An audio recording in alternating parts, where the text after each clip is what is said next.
नमस्कार दोस्तों, tricky knowledge गुरु में आप सभी का स्वागत है। दोस्तों, आज का हमारा टॉपिक है भारत की नदियां। बहुत ही इंटरेस्टिंग टॉपिक है और आज हम लोग इसको उतनी ही इंटरेस्टिंग तरीके से कवर करेंगे जिससे कि जब हम एग्जाम में बैठें तो कोई भी कंफ्यूजन ना रहे, सारी चीजें हमें एकदम से वहां पर याद आए, जैसा कि हम लोग यहाँ पर पढ़ने जा रहे हैं।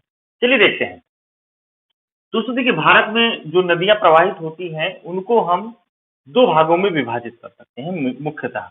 पहला है हिमालय का अपवाह तंत्र और दूसरा है प्रायद्वीपीय अपवाह तंत्र। दो भागों में हिमालय का अपवाह तंत्र और प्रायद्वीपीय अपवाह तंत्र। अब यहाँ पर एक शब्द आ रहा है अपवाह तंत्र। अपवाह तंत्र है क्या? तो दोस्तों, अपवाह तंत्र एक तरीके से देखा जाए कि जितनी भी छोटी छोटी धाराएं बहती हैं, जब वो मिलकर एक नदी का रूप ले लेती हैं, तो उसी को हम लोग क्या कहने लगते हैं? अपवाह तंत्र का एक नाम दे देते हैं। और भी ऐसे टर्म अभी हम लोग को यहाँ पर मिलेंगे। एक टर्म मिलेगा एस्चुरी। एस्चुरी का निर्माण करती हैं ये नदियां, या फिर एक टर्म मिलेगा डेल्टा का निर्माण करती हैं जो नदियां। तो ये सारे टर्म अभी हम लोग वन बाय वन देखेंगे। तो चलिए फिलहाल हम लोग स्टार्ट करते हैं दोस्तों हिमालय के अपवाह तंत्र से। तो हिमालय अपवाह तंत्र में जो भी नदियां हैं, तो जाहिर सी बात है वो हिमालय से ही उनका उद्गम हो रहा होगा। अब यहाँ पर मैंने कुछ फैक्ट्स लिखे हुए हैं। ये सारे फैक्ट्स अभी हम लोग जब डिस्कस करेंगे तो वहां भी मिलेंगे, लेकिन मैं आपको बता देता हूं। जैसे यहाँ पर मैं गंगा की बात करूं तो गंगा की जो सहायक नदियां हैं वो कौन कौन सी? यमुना है, गोमती है, कोसी है, टोंस है, सोन है, घाघरा है और गंडक है। अब आपने सहायक नदियां तो याद कर ली। अब इसमें क्वेश्चन पूछ लिया जाता है कि यमुना के बाईं तरफ, यानी जो इसका उद्गम स्थान है उसके बाईं तरफ कौन कौन सी नदियां बहती हैं, उसके दाहिनी तरफ कौन कौन सी नदियां बहती हैं। तो ये सारी चीजें अभी हम लोग मैप के माध्यम से समझेंगे। वैसे ही अब इसमें क्वेश्चन बनेगा कि जैसे यमुना और सोन, इनको कौन सी पहाड़ी अलग करती है? तो इनको कैमूर की पहाड़ी अलग करती है। यमुना की सहायक नदियां हैं चंबल, बेतवा, केन, टोंस और हिंडन। यमुना का प्राचीन नाम है दोस्तों कालिंदी। ऐसे ही सिंधु की जो सहायक नदियां हैं, तो ये सारी सहायक नदियां हैं जिसको हम लोग यहाँ पर चलिए वन बाय वन डिस्कस करते हैं और जो भी अपवाह तंत्र है उसके बारे में हम लोग जानकारी इकट्ठा करते हैं। तो सबसे पहले दोस्तों हम लोग आते हैं और यहाँ पर हिमालय अपवाह तंत्र को भी हम लोग तीन भागों में विभाजित कर सकते हैं। अब हिमालय अपवाह तंत्र को तीन भागों में विभाजित करने का एक मुख्य कारण ये है कि इस पूरे अपवाह तंत्र में तीन मुख्य नदियां बहती हैं। तीन मुख्य नदियां कौन कौन सी? एक सिंधु, दूसरी सतलज और तीसरी ब्रह्मपुत्र। और इन तीनों का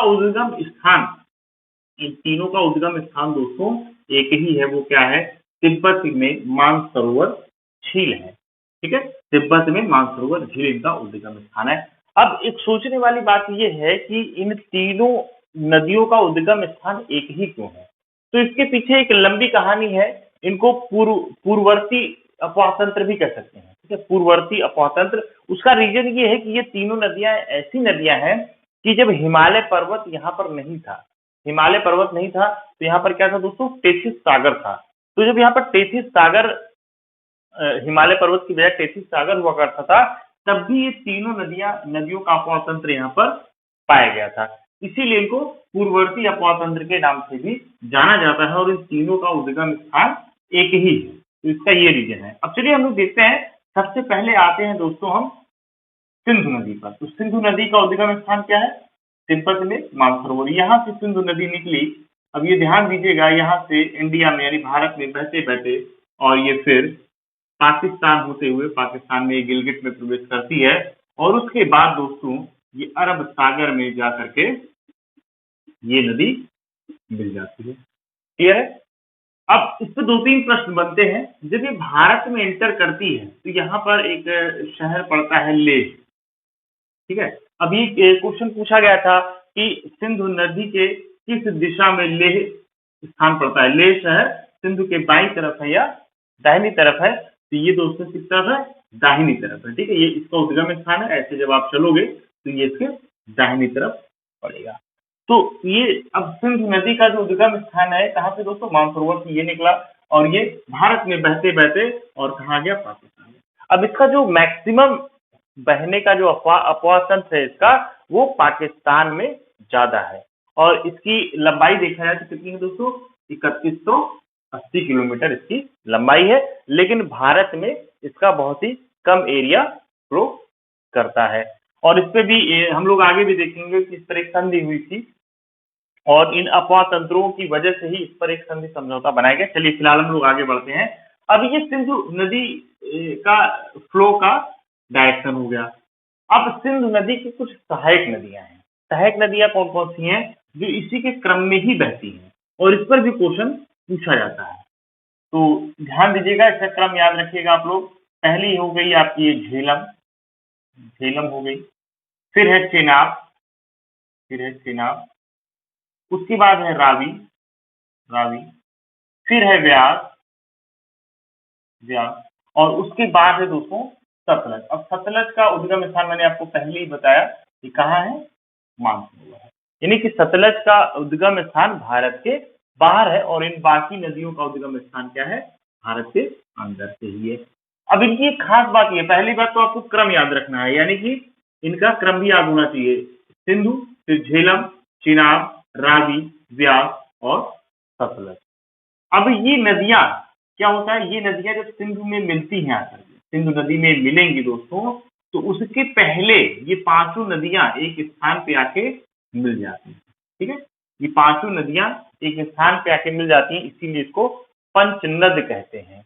और सिंधु नदी में मिलने से पहले 45 किलोमीटर तक, सिंधु नदी में जब ये मिलती हैं उसके पहले 45 किलोमीटर तक ये पांचों नदियां एक साथ मिलकर प्रवाहित होती हैं और सिंधु नदी में मिलकर के फिर अरब सागर में ये गिर जाती हैं। देखिए, नदियों का जो भी एक फंडा है, देखा जाए उनका एक कंसेप्ट है नदियों का भी, तो नदी का निर्माण इसीलिए होता है कि या तो वो अपने से बड़ी नदी में मिल जाए और या फिर वो सागर में जाके अंत में मिल जाए। तो ये तो हो गया हमारे सिंधु नदी का अफवाह तंत्र। आगे बढ़ते हैं, अब आते हैं हम लोग इसी पॉइंट पर, और यहीं से एक नदी निकलती है जिसका नाम है, यहाँ पर जब ये इसका उद्गम होता है तो इसको कहते हैं सांगपो। यहाँ पर इसका नाम क्या है, सांगपो।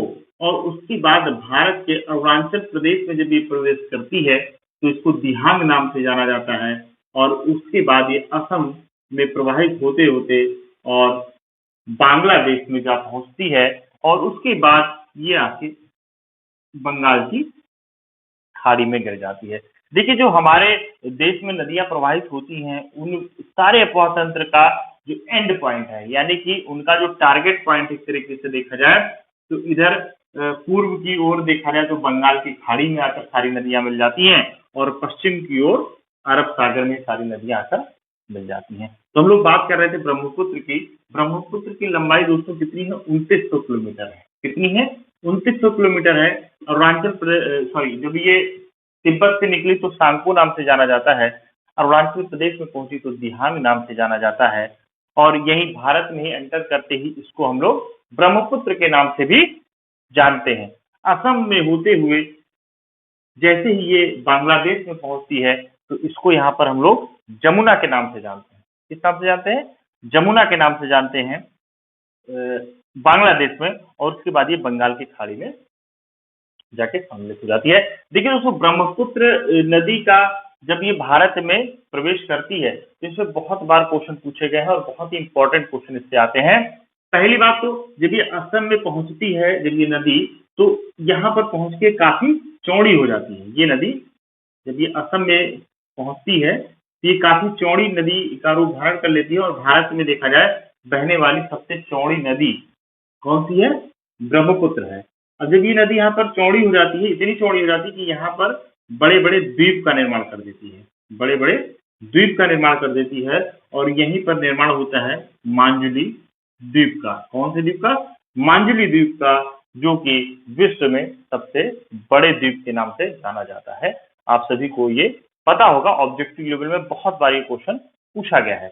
दूसरी खास बात क्या है कि ये ब्रह्मपुत्र नदी यहाँ से निकली होते होते जब ये बंगाल की खाड़ी में गिरती है तो उसके पहले ही यहाँ पर ये निर्माण करते हैं इसका सुंदरवन डेल्टा। इसका निर्माण करते हैं सुंदरवन का डेल्टा का निर्माण होता है।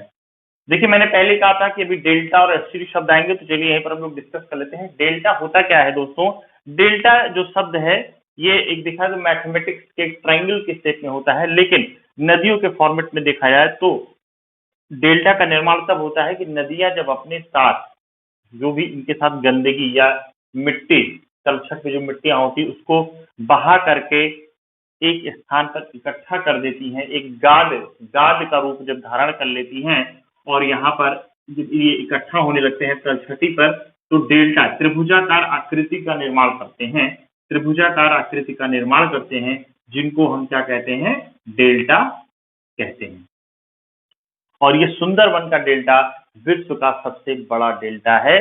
सुंदरवन का डेल्टा का यहाँ पे निर्माण होता है। अब यहाँ पे सुंदरवन जो नाम दिया गया, यहाँ पर मैंग्रोव वन पाए जाते हैं जिसमें सुंदरी नाम के वृक्ष पाए जाते हैं, उसी के कारण इसको दिया गया सुंदरवन के डेल्टा का नाम। सुंदरवन का डेल्टा मैंग्रोव में जो पाए जाने वाले वृक्ष हैं सुंदरी, उन्हीं के नाम पर इसका नामकरण किया गया है।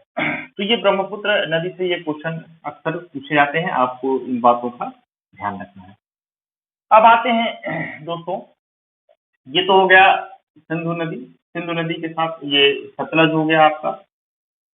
सतलज के बारे में पूछा जाता है कि वो कौन सी नदी है जो भारत से नहीं उद्गम स्थान है उसका, इन 6 में ऑप्शन दे देगा तो उसमें कौन सा हो जाएगा आपका, सतलज हो जाएगा। अब इसमें क्वेश्चन ये भी बनेंगे कि इसमें कौन कौन से बांध इस पे बनाए गए हैं, तो बांध के बारे में भी आपको, अब ये सतलज पर है तो कौन सा भाखड़ा नागल बांध इस पे बनाया गया है, आप सभी को पता होगा ये। तो बांध के ऊपर भी इससे क्वेश्चन पूछे जाते हैं। तो ये तीनों नदियों का प्रवाह तंत्र हो गया। अब हम आते हैं कि भारत में जन्मी, भारत में उद्गम हुई सबसे लंबी नदी के बारे में बात करते हैं। तो हम लोग अब बात करते हैं गंगा नदी के बारे में। ठीक है दोस्तों, तो जब गंगा नदी की बात होती है तो गंगा नदी का जो उद्गम स्थान है वो क्या है दोस्तों, गंगोत्री है। क्या है, गंगोत्री है।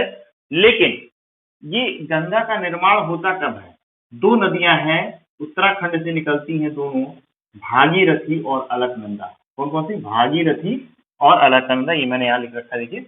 उत्तराखंड से इनका प्रवाह होता है, भागीरथी और अलकनंदा। ये दोनों नदियां जाकर के जब गंगोत्री या देवप्रयाग या गोमुख, ठीक है, देवप्रयाग में जाकर जब मिलती हैं तो यहीं पर गंगा नदी का निर्माण हो जाता है। तो ये गंगा नदी का ये निर्माण हो गया है और ये गंगा नदी यहाँ से निकलते हुए आगे बढ़ती है और इसकी जो लेंथ है वो कितनी है दोस्तों, 2525 किलोमीटर। ये याद रखना है, ठीक है, कितना है, 2525 किलोमीटर, 2525 किलोमीटर लंबी नदी का निर्माण होता है गंगा का। अब ये गंगा जब आगे बहती है, ठीक है, गंगा जब आगे बहती है और बांग्लादेश में पहुंचती है तो इसको क्या नाम दिया जाता है, पद्मा। इसको नाम दिया जाता है दोस्तों, पद्मा नाम दिया जाता है। ठीक है, पद्मा नाम से जाना जाता है। अब ये पद्मा और जमुना जब दोनों मिलती हैं यहाँ पे आके तो इनको कहा क्या जाता है, इनको संयुक्त रूप में मेघना नाम से जाना जाता है। संयुक्त रूप में इनको मेघना के नाम से जाना था। देखिए सारे क्वेश्चंस आपके ऑब्जेक्टिव लेवल में पूछे जाएंगे और कंसेप्ट जब आपका क्लियर होगा तो कितना भी कठिन क्वेश्चन आएगा आप आसानी के साथ कर लेंगे। यानी प्रवाह तंत्र का आपको कंसेप्ट क्लियर होना चाहिए, कौन सी नदी कहाँ से निकल रही है। तो इसको मैं फिर से आपको बता देता हूँ, ब्रह्मपुत्र नदी आई, यहाँ से निकली शाम को, फिर यहाँ पर ब्रह्मपुत्र हुई इंडिया में आते ही, और बांग्लादेश में जब पहुंची तो इसका नाम हो गया जमुना। गंगा, गंगा जब यहाँ से निकलती है उसके पहले क्या था, अलकनंदा और भागीरथी नदी के मिलान से गंगा का निर्माण हुआ और गोमुख से यानी गंगोत्री ये यहाँ से बहती हुई जब बांग्लादेश पहुंची तो इसका नाम हो गया पद्मा। पद्मा और जमुना जब दोनों मिलती हैं तो बांग्लादेश में इनको क्या कहते हैं दोस्तों, मेघना के नाम से जाना जाता है। ठीक है, मेघना के नाम से। अब हम आते हैं और यहाँ पर देखते हैं कि लंबाई की दृष्टि से देखा जाएगा, ठीक है, लंबाई की दृष्टि से देखा जाए तो सबसे लंबी नदी दोस्तों कौन सी हो गई, गंगा हो गई। उसके बाद कौन सी है, गोदावरी।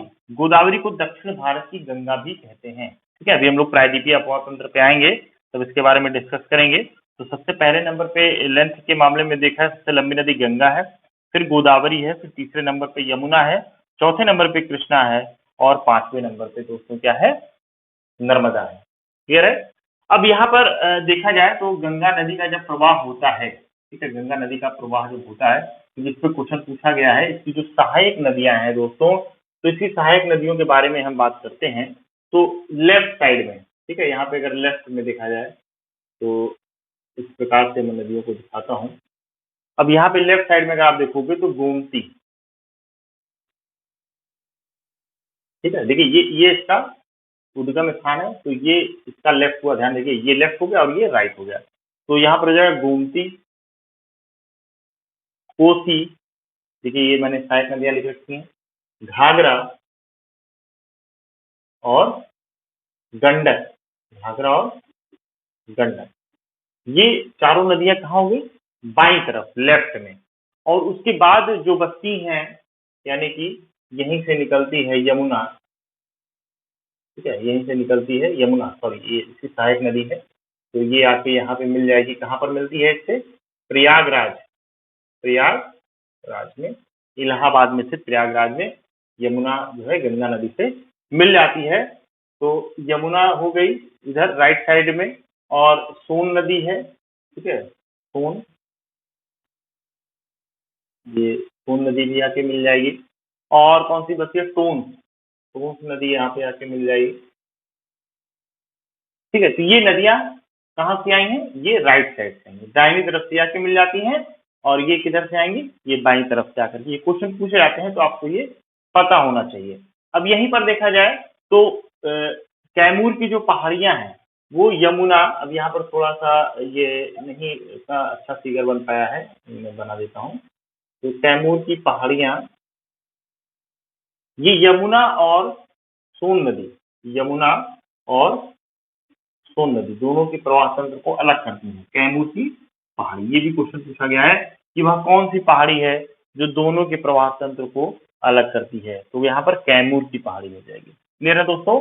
तो ये हमारा हिमालय का प्रवाह तंत्र था, और ये जो सहायक नदियां हैं जो मैंने लिख रखी हैं, इसको आपको याद कर लेना है, बुलेट पॉइंट के तरीके नोट्स में बना लीजिएगा।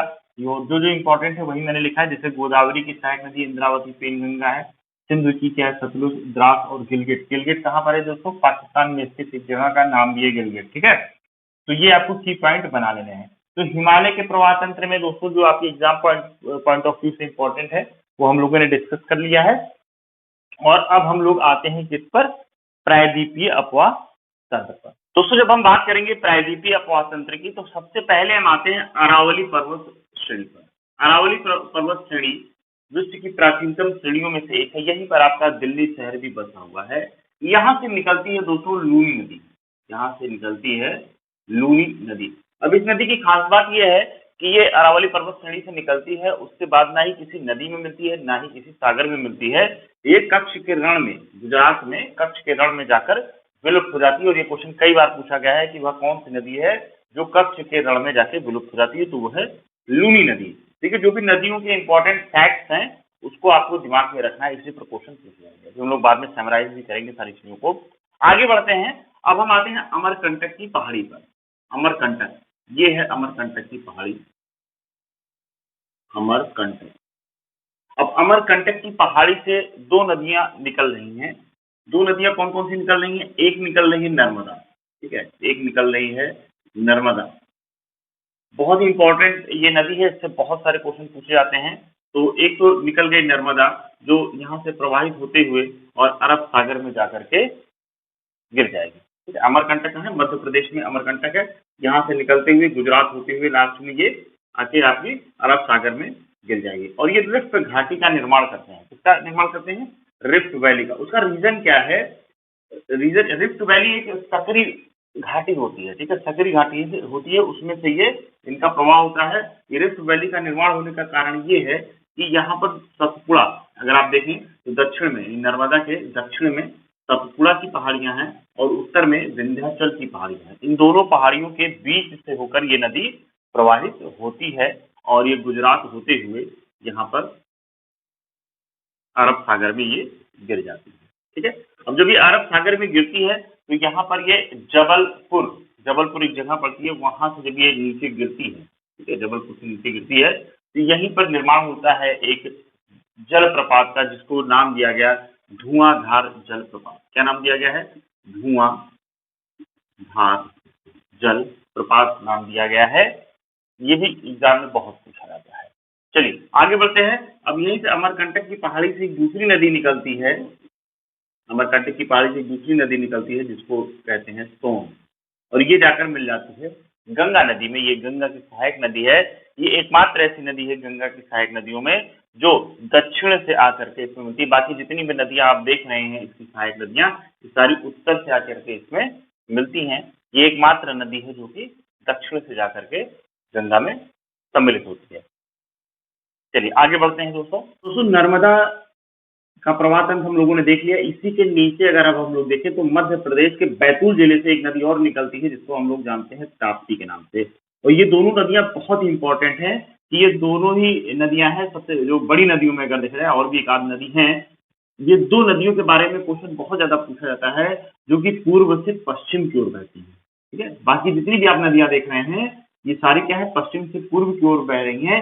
लेकिन नर्मदा और ताप्ती दो नदियां हैं जो बड़ी नदियों में मैं बात करूं, छोटी नदियां भी हैं लेकिन ये दो नदियां हैं जो जिन पर क्वेश्चन सबसे ज्यादा राइज होते हैं, जो कि पूर्व से पश्चिम की ओर बहती हुई अरब सागर में गिरती हैं और ये दोस्तों एस्चुरी का निर्माण करती हैं। ये शब्द ध्यान रखिएगा, एस्चुरी, इस पर क्वेश्चन बहुत पूछा गया है। एस्चुरी का निर्माण करती हैं। एस्चुरी है क्या? एस्चुरी देखा जाए तो समुद्र के किनारे का वो आधा खुला हुआ भाग, जैसे ये देखिए आधा खुला हुआ भाग है। ठीक है, यानी कि ये बंद है, यानी इधर से आधा खुला हुआ भाग। तो समुद्र के किनारे का वह आधा खुला हुआ भाग जहां पर समुद्र का खारा जल और नदी का ताजा जल, समुद्र का खारा पानी और नदी का ताजा पानी आके मिलते हैं, तो उसी को क्या कहते हैं, एस्चुरी कहते हैं। एस्चुरी का निर्माण होता है इनके द्वारा, नर्मदा और ताप्ती के द्वारा।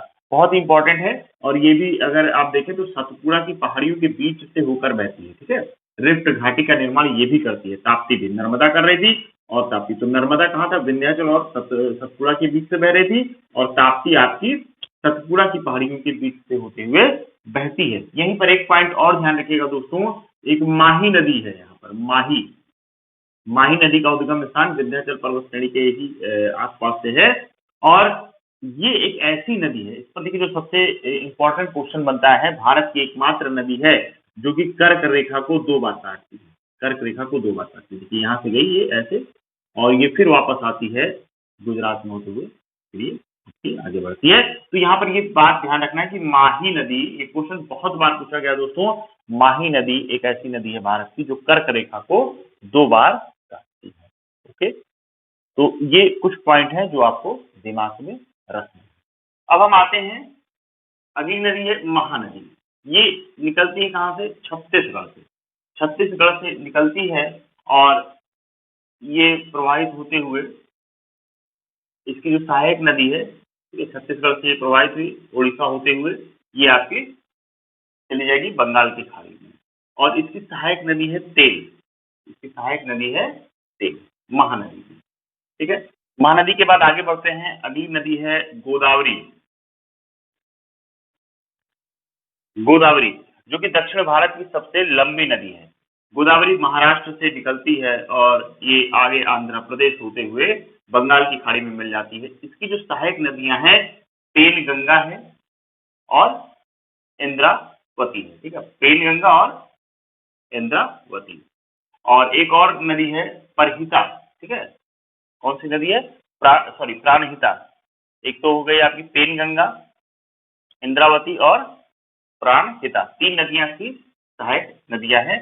और उसके बाद ये जाकर के ये सारी नदियां, जितनी भी नदियां जाके बंगाल की खाड़ी में गिर रही हैं, डेल्टा का निर्माण भी करती है। इसको हम लोग डिस्कस कर सकते हैं। अगली नदी आती है कृष्णा।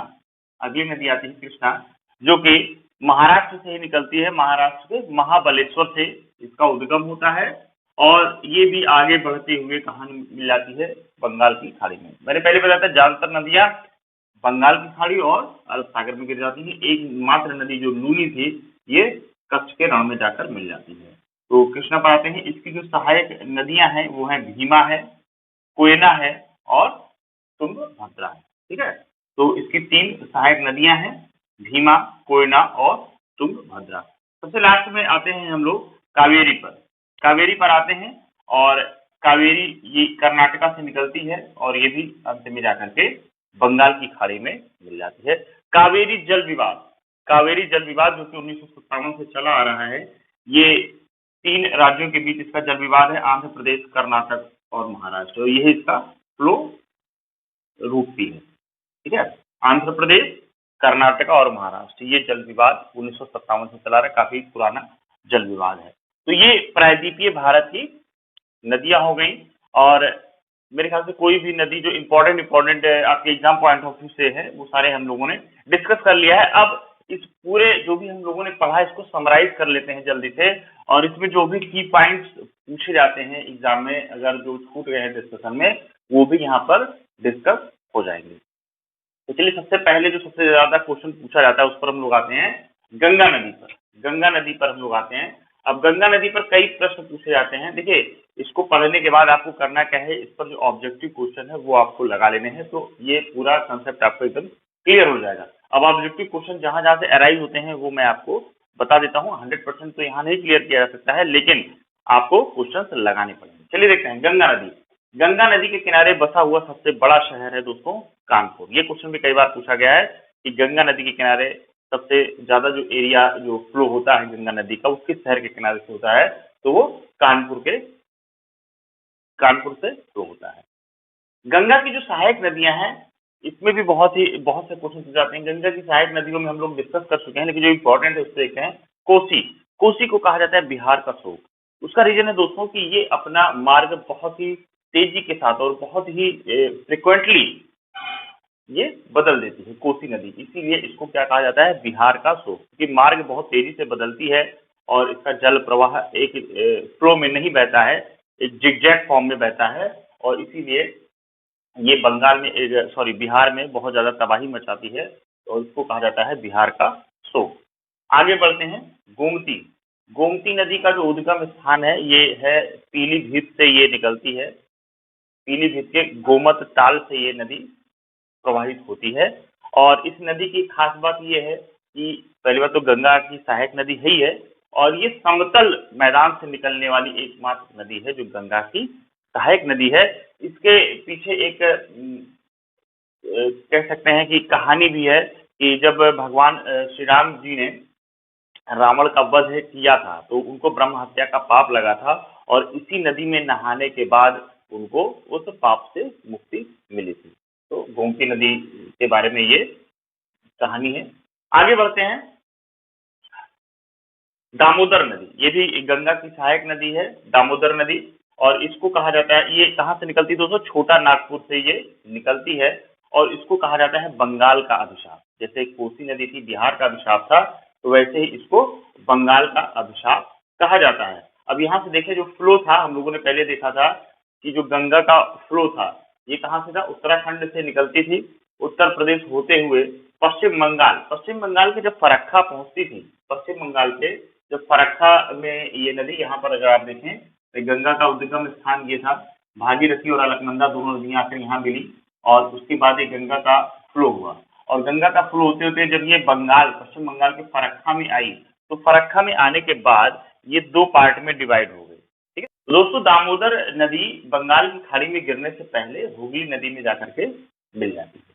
आगे बढ़ते हैं, और बांध के ऊपर बहुत ज्यादा क्वेश्चन पूछे जाते हैं। तो भारत में जो सबसे ऊंचा बांध है दोस्तों वो कौन सा है, टिहरी बांध, उत्तराखंड में ये स्थित है। टिहरी बांध भागीरथी और भीलांगना नदी पर स्थित है। कौन सी, भागीरथी जो कि मुख्य नदी है, और भीलांगना इसकी सहायक नदी है। इन दोनों नदियों पर स्थित है आपका टिहरी बांध। तो भारत का सबसे ऊंचा बांध है टिहरी, और विश्व में देखा जाए तो 5वें नंबर पर है। विश्व में 5वें नंबर पर है, 261 मीटर इसकी ऊंचाई है। इसको हम लोग स्वामी राम तीर्थ सागर बांध के नाम से भी जानते हैं। अब देखिए, जब आप नोट्स बनाएंगे तो इन चीजों को आपको अपने नोट्स में अच्छे से बना लेना है, और भी अगर आपको इम्पोर्टेंट फैक्ट जो भी मिलते हैं तो इसमें आप अगर सम्मिलित कर लेंगे तो आपका नदी के ऊपर कोई भी क्वेश्चन गलत नहीं रहना है। आगे बढ़ते हैं दोस्तों, सबसे लंबे बांध की बात कर रहे हैं। तो भारत का जो सबसे लंबा बांध है वो कौन सा है, हीराकुंड बांध है। हीराकुंड बांध है जो कि ओडिशा के संबलपुर में स्थित है। और नदी के बारे में अगर बात किया तो महानदी पर यह बांध बनाया गया है। कितना लंबा है ये, 26 किलोमीटर लंबा है। ठीक है, 26 किलोमीटर ये लंबा बांध है। अगला बांध है भाखड़ा नागल बांध। भाखड़ा नागल बांध जो है ये दो बांधों को मिला करके बनाए गए, यानी दो अलग अलग बांध है, लेकिन ये परियोजनाएं चूंकि एक साथ शुरू हुई थी तो इसीलिए इसको नाम दे दिया भाखड़ा नागल बांध। ये सतलुज नदी पर स्थित है, सतलुज नदी पर। अब यहाँ पर देखा जाए तो जो भाखड़ा नागल बांध है ये दोस्तों सतलुज नदी पर स्थित है और सतलुज नदी पर ही, यहाँ पर सतलुज नदी से ही निकलती है इंदिरा नहर।